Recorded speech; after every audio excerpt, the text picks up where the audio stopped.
Здравейте!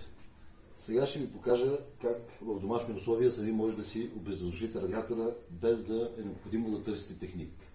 За целта ще ви трябва кърпа, някакъв съд от рода на канче, купа, ключе за обезвъздушаване на радиатора и отверка. Защото обезвъздушителите са няколко вида. И както сами може да видите, в нашия случай ключето за този обезвъздушител не става. Но това не е проблем.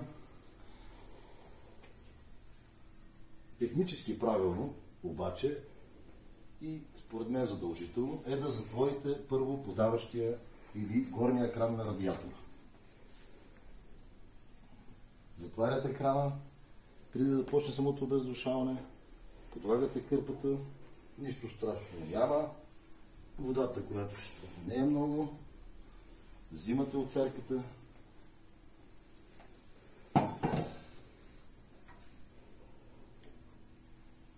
подлагате съда, който имате под ръка, отваряте обезвъздушителя, водата потича, изчаквате 10-15 секунди, докато хубаво се избисти струята.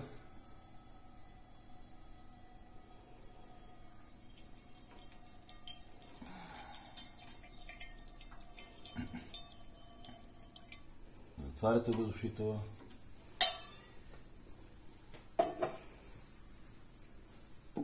След това отваряте отново подаващия кран. И с това вашия радиатор е обезвъздушен и готов за отоплителния сезон.